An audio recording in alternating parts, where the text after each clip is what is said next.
So the next question is, now these questions are based on scalar and vectors. Okay, किस पे question based है? Scalars and vectors पे. Scalars and vectors. शायद video में ना आ रहा हो, कोई बात नहीं. स्केलर्स एंड वेक्टर्स पे क्वेश्चन बेस्ड है and this question has been asked in TGT 2010. TGT 2010 or 2010. Okay, the question is which of the following is a scalar quantity. इसमें से स्केलर क्वांटिटी आपकी कौन सी है? बहुत ही सिंपल है, current, area, momentum and angular velocity. तो सबको पता है मोमेंटम और एंगुलर वेलोसिटी ये तो आपकी वेक्टर क्वांटिटीज़ होती हैं. जो कन्फ्यूज़न यहाँ पे क्रिएट होता है वो किसमें क्रिएट होता है? करंट और एरिया में. ओके, सो यहाँ पे जो राइट आंसर है, current is your scalar quantity, area is treated as vector quantity. Area vector quantity.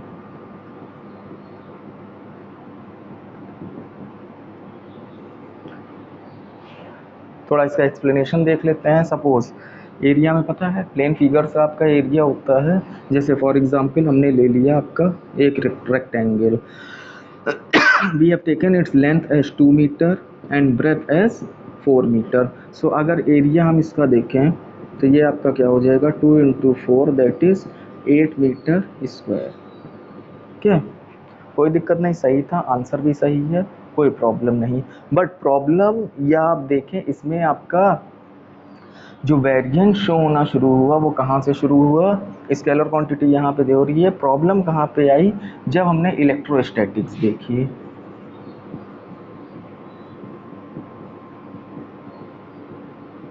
Electrostatics में हमने किस चीज़ को देखा? फ्लक्स को देखा, इलेक्ट्रिक फ्लक्स को.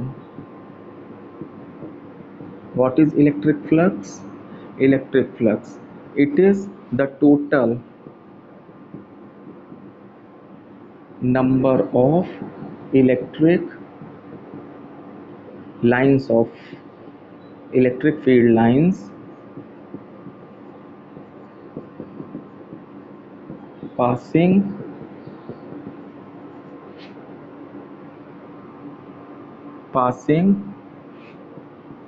through a given surface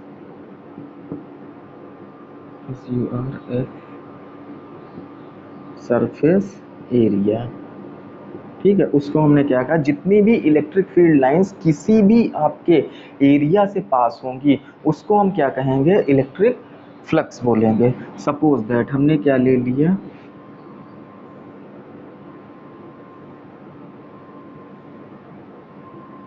ये हमारी इलेक्ट्रिक फील्ड लाइंस हैं.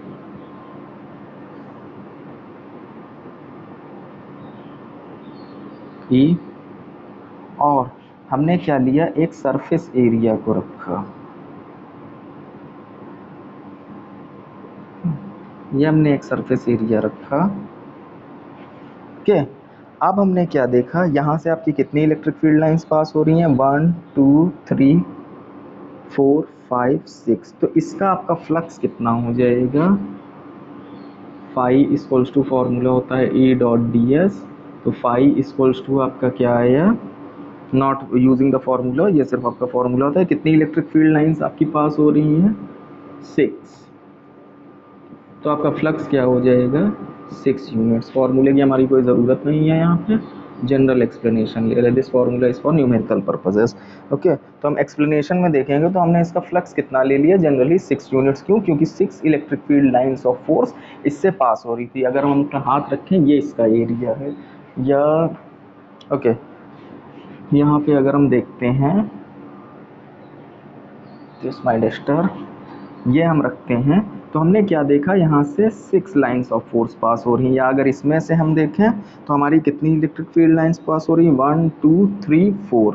ओके, ये एरिया हमने ले लिया. तो कितनी फील्ड लाइंस पास हो रही हैं? 4 पास हो रही हैं. अब हमने क्या किया? जब हमने इसका ओरिएंटेशन को चेंज किया, सपोज दैट हमने इसका ओरिएंटेशन इतना लिया है, तो अब हमने क्या देखा? कि इलेक्ट्रिक फील्ड लाइंस जो पास हो रही हैं वो कितनी पास हो रही हैं, 2 पास हो रही हैं। तो इसका अफ्लक्स कितना आ गया, 2 यूनिट्स। ओके, हमने थोड़ा सा इसका और ओरिएंटेशन चेंज किया, थोड़ा और इसको टिल्ट किया, ऐसे कर दिया। तो अब हमने देखा ना तो नीचे से कोई पास हो रही, सारी इसके क्या हो रही है, निकली जा रही है, कोई भी इससे पास नहीं हो रही। तो इसका आपका फ्लक्स कितना हुआ, 0 यूनिट्स। यहाँ पे हम चीज़ क्या देख रहे हैं कि जब हम इसके एरिया का ओरिएंटेशन चेंज कर रहे हैं, जब इसके एरिया का ओरिएंटेशन को हम चेंज कर रहे हैं, तो जो हमारा फ्लक्स है वो हमारा क्या हो रहा है, कम हो रहा है या ज़्यादा हो रहा है। यहाँ से अगर हम इसको ऐसे मूव करें, 0 से आपका क्या होगा, बढ़ता बढ़ता बढ़ता बढ़ता ऐसे फिर ले आए तो आपका कितना हो गया, 4 यूनिट्स हो गया। ओके, तो अगर हम इसका डायरेक्शन को चेंज कर रहे हैं, कम कर रहे हैं या ज़्यादा कर रहे हैं, ओके, टिल्ट इधर कर रहे हैं या इधर कर रहे हैं, क्लॉकवाइज या एंटी क्लॉकवाइज, उस पर आपका डिपेंड कर रहा है कि इसमें आपका कितना फ्लक्स कम या ज़्यादा हो रहा है, डायरेक्शन चेंज हो रहा है। तो डायरेक्शन का जब चेंज होता है, अगर कोई चीज़ डायरेक्शन पे डिपेंड कर रही है तो इसका मतलब क्या होगा, वो चीज़ हमें क्या होएगी, वेक्टर क्वांटिटी होगी।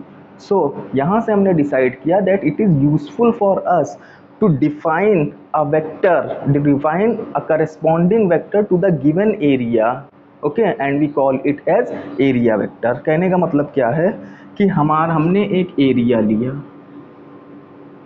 ओके, और इसके थ्रू हम एक करस्पॉन्डिंग वेक्टर को डिफाइन करेंगे जिसको हमने क्या नाम दिया, एरिया वेक्टर। ओके, तो यहाँ से हमने क्या किया, इस एरिया से हमने एक नॉर्मल ड्रॉप किया।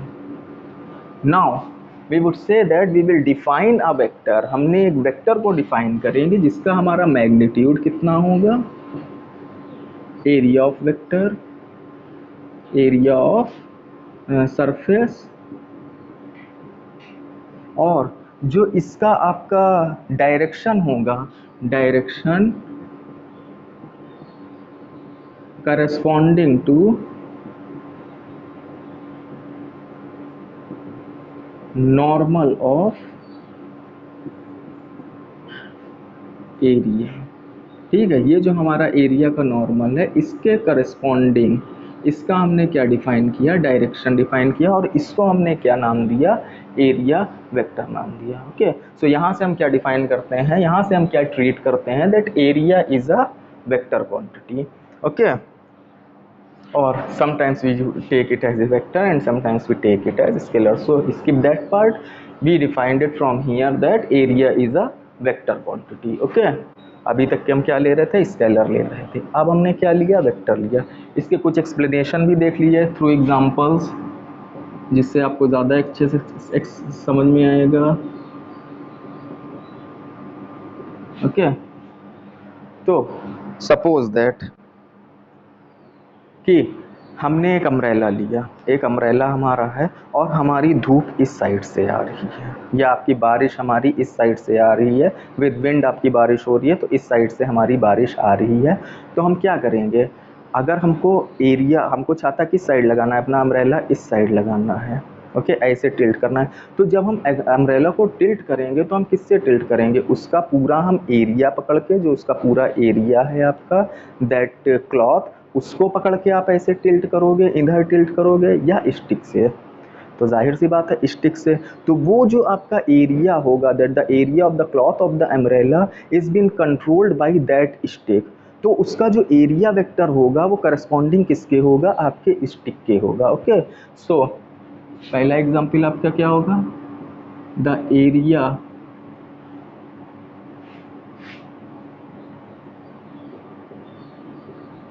vector of umbrella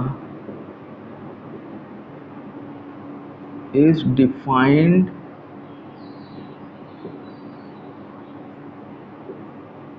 by the stake। Okay, तो एक एक्सप्लेनेशन तो आप इससे समझ सकते हैं कि एरिया हमारी क्या लेते हैं, वेक्टर क्वांटिटी लेते हैं, कि हमने क्या देखा, जो उसका आपका डायरेक्शन है वो किससे चेंज हो रहा है, स्टिक से। तभी जो हमने डायरेक्शन उसका दिया, एक तो यहाँ से भी हम डायरेक्शन दे सकते हैं कि एरिया का डायरेक्शन हमारा क्या होता है, perpendicular to the surface in outward direction, either this side और दिस साइड, या तो आप इधर पॉजिटिव ले लेते हैं या इधर पॉजिटिव ले लेते हैं, that is depends on your point of view. Okay, तो ये आपका तो पहला एग्जाम्पल हो गया। सेकंड एग्जाम्पल आपका क्या है, अगर हम रेक्टेंगल को कोऑर्डिनेट सिस्टम में ले लेते हैं 2 4, दैट इज 4 दिस 2, इसको a मान लो, इसको 2 मीटर b मान लो। This is on x axis, तो we will take it as I and we will take it as j। तो अगर हम इसका एरिया निकालेंगे तो एरिया आपका क्या होगा, length into breadth. Area equals to, हमें क्या करना है, प्रोडक्ट करना है, product of length and breadth और ए एंड बी, क्योंकि हमने ए और बी लिया हुआ है। ठीक है, तो अब इसका प्रोडक्ट करने के दो तरीके हैं। आपको पता है जब ये वेक्टर आ गया तो इसके दो प्रोडक्ट होंगे, कौन सा होगा, पहला तो होगा डॉट प्रोडक्ट और दूसरा कौन सा होगा, क्रॉस प्रोडक्ट। अगर हम डॉट प्रोडक्ट करते हैं तो ए डॉट बी हमारा क्या निकलेगा, क्या ए डॉट बी जो आपका निकलेगा वो निकलेगा 2 4i डॉट 2j, 4 2 ज़ा 8, आई जे कितना होता है, वो 0 होता है, क्योंकि एंगल कितना बनेगा 90 डिग्री, तो ये आई और जे के बीच में, तो cos 90 आपका क्या हो जाएगा, 0 हो जाएगा। तो यहाँ से आपका ये वैल्यू क्या आ गई, 0। ठीक है, तो एरिया अगर हम डॉट प्रोडक्ट करते हैं, स्केलर प्रोडक्ट, इसको हम और क्या कहते हैं, स्केलर प्रोडक्ट। स्केलर प्रोडक्ट कितना आ रहा है, 0 आ रहा है, तो यहाँ से हम ले सकते हैं कि ये स्केलर क्वांटिटी आपकी नहीं होगी। क्रॉस प्रोडक्ट में अगर हम देखते हैं तो क्रॉस प्रोडक्ट में हमारा क्या होगा, a cross b, 2i cross 4j, तो ये आपका क्या आएगा, 8k, आई जे का देता है, 8k देता है। k किस डायरेक्शन में होगा, i से j में आप उसको स्क्रू रूल लगाएं। स्क्रू रूल क्या कहता है, अगर i से आप j जा रहे हैं तो स्क्रू को i से j की तरफ घुमाएं, या थंब रूल लगाएं, या फिंगर थंब रूल लगाएं, अपनी जो i से j की तरफ ये फिंगर को कर्ल्स करें, तो ये थंब क्या देगा आपको, डायरेक्शन देगा, किसका, वेक्टर का। तो डायरेक्शन किधर दे रहा है, perpendicular to the plane of board in inward direction. वहीं यहाँ पे भी डायरेक्शन है आपका, अपवर्ड डाउनवर्ड 90 डिग्री पे यहाँ पे भी आ रहा है इनवर्ड डायरेक्शन में, मतलब अगर ये हमने सरफेस ली है तो इधर डायरेक्शन में, ये सरफेस लोगे तो इधर डायरेक्शन में, ये आपका एरिया वेक्टर। ओके, ये सरफेस ले ली तो इधर डायरेक्शन में, इस फिगर के अकॉर्डिंग आ रहा है। तो ये हमारा क्या है, एरिया वेक्टर एज ए हम इसको ट्रीट करेंगे। ओके, यहाँ तक तो कोई कंफ्यूजन नहीं है। This question has been asked in 2010। Okay, तो जाहिर सी बात है आप करंट लगाइए, आंसर सही कुछ में इसमें भी गलत किया, एरिया को लगा दिया, क्योंकि यहाँ पे भी करंट में भी थोड़ा कंफ्यूजन रहता है, वेक्टर क्वांटिटी या स्केलर क्वांटिटी प्लस से माइनस जाता है, इसलिए वेक्टर क्वांटिटी तो उस पर भी डिस्कस हम नहीं करेंगे। यहाँ पे आपका स्केलर क्वांटिटी कौन सी होगी, current. Okay, now similar question आपका पूछा गया 2011 में, बस थोड़ा सा चेंज कर दिया गया।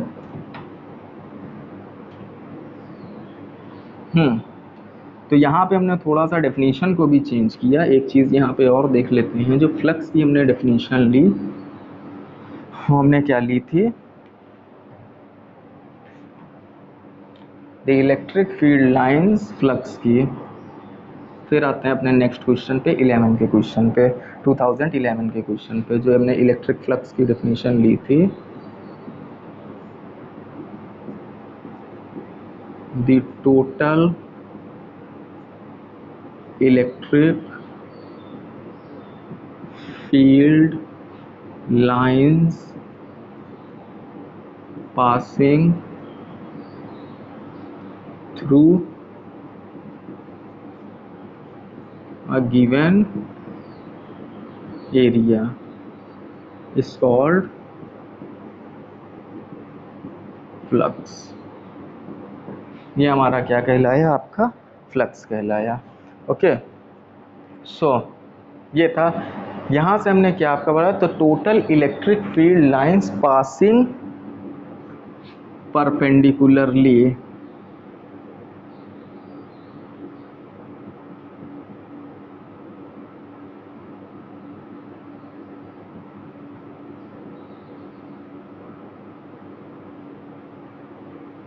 परपेंडिकुलरली थ्रू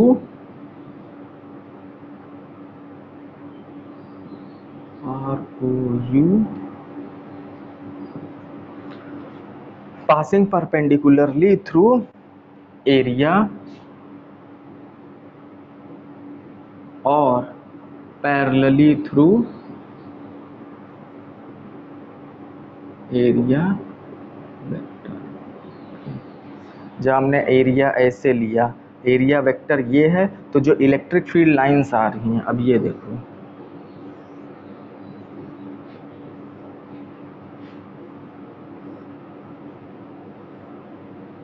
अगर हम इसके एरिया से देखें, ये एरिया है, तो इलेक्ट्रिक फील्ड लाइंस कैसे जा रही हैं, परपेंडिकुलर इसके जा रही हैं। तो वही चीज़ देखिए, पासिंग परपेंडिकुलरली थ्रू एरिया, और अगर हम एरिया वेक्टर देखें तो एरिया वेक्टर ये आएगा पैरेलली थ्रू एरिया वेक्टर। तो ये डेफिनेशन आपकी कंप्लीट हुई। Okay, so this is your definition. Now ये जो क्वेश्चन आया था 2010 में आया, और इसके बाद में 2011 में जो क्वेश्चन पूछा गया, 2011 में वो आपका क्या पूछा गया, surface area is a, first option is scalar,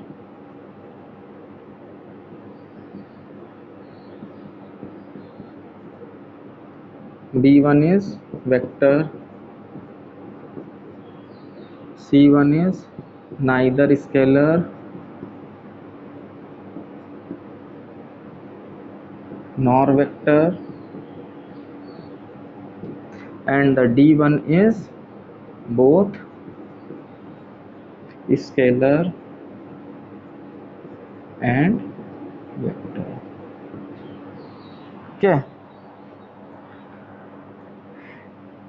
area surface area is a, तो आप क्या लगाओगे, वेक्टर क्वांटिटी। अगर आप वेक्टर क्वांटिटी लगाते हो तो क्वेश्चन आपका गलत होगा।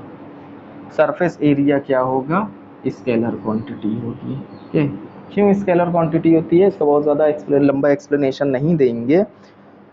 सरफेस एरिया बेसिकली जो सरफेस एरिया होता है वो 3D फिगर्स के लिए होता है। तो 3D फिगर्स में अगर सिंपल सी हम सबसे फिगर मान लें, अगर हम एक क्यूब को मान लेते हैं, दिस वन ऑफ साइड ए, तो इसका आप सरफेस एरिया क्या लिखते हो, सरफेस एरिया जनरली जो होता है टोटल सरफेस एरिया। ओके, या तो आप टोटल ले लो या कर्व सरफेस एरिया ले लो, बल्कि जो बेसिकली बुक्स में दिया जाता है आपका, वो कितना दिया जाता है, अगर सरफेस एरिया लिखा हो that means total surface area. आप कुछ भी कंसीडर कर सकते हो, आइदर टोटल सरफेस एरिया और कर्व सरफेस एरिया। तो अगर यहाँ पे TSA निकालेंगे आप, तो ये आपका क्या आएगा, 6a²। Y 6a² a² plus a² plus a² and a²।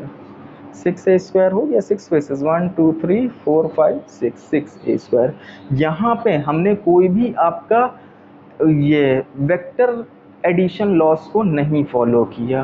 Okay, यहाँ जो जब इसका सम करते हैं तो कोई भी वेक्टर एडिशन का लॉ हमारा नहीं होता है, डायरेक्ट हम एल्जेब्रिक एडिशन करते हैं। तो ये जो हमारा आएगा इसको हम क्या लेते हैं, अभी के लिए आप इतना ही जान लीजिए। तो ये जो हमारा आएगा, क्योंकि हम इसका एल्जेब्रिक सम ले रहे हैं, तो इसको हम क्या कंसीडर करते हैं आपका, that is a surface area is a scalar quantity. Okay, hope the topic is clear.